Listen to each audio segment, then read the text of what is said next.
Bref, j'avais été contacté par mon ancien chef pour partir en mission top secrète. Il m'a envoyé dans un missile, sans armes, en Alaska, avec uniquement une combinaison anti-froid. Mon ex-patron m'a dit: Tu sais bien comment c'est, je ne suis au contrôle de rien. j'ai compris. Je vais bien me fendre la gueule à devoir galérer comme un chien. J'étais heureux de reprendre le travail.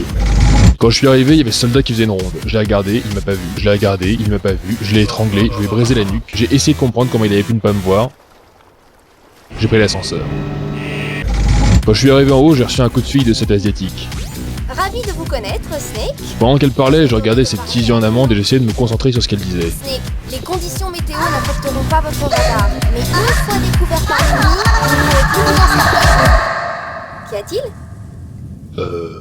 Rien. Il y avait deux entrées, celle du bas et celle du haut. J'ai dit bonjour au portier, je suis rentré dans le conduit. Oh cool, des rats. J'ai reçu un coup de fil de mon vieux maître. Maître? Il a commencé à déblatérer plein de conneries pas intéressantes. J'ai essayé de pas m'endormir, puis j'ai dit désolé, je passe dans un conduit de ventilation. Je me suis dit qu'on pouvait pas invoquer cet argument dans n'importe quelle conversation téléphonique.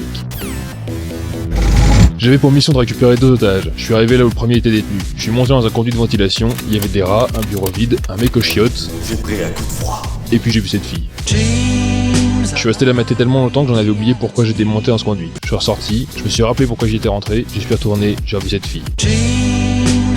J'ai réoublié, je suis ressorti, re-rentré, j'ai revu cette fille. En culotte. Une fois, 2 fois, 3 fois, j'ai perdu 1 heure sur le planning de mission et le conduit m'a paru beaucoup plus étroit.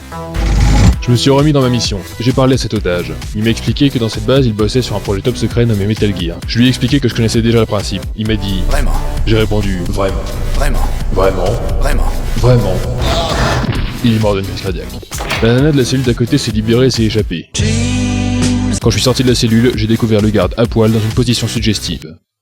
Je me suis rendu compte que je le regardais avec beaucoup trop d'insistance pour ne pas questionner mon hétérosexualité. En descendant au niveau du dessous, j'ai trouvé mon deuxième otage ficelé du C4. Je me suis dit que si on enlevait le C4, cette mise en scène serait très probablement du goût de Dominique Strauss-Kahn et qu'il lui ressemblait un peu.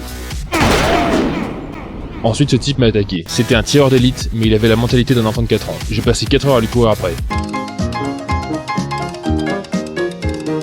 Tout ça pour qu'un ninja robot avec un camouflage optique finisse par lui couper la main, faire exploser le C4 que j'avais soigneusement évité, ramène cet otage à la vie en allumant une loupiote et fasse l'équivalent cyborg d'une crise d'épilepsie.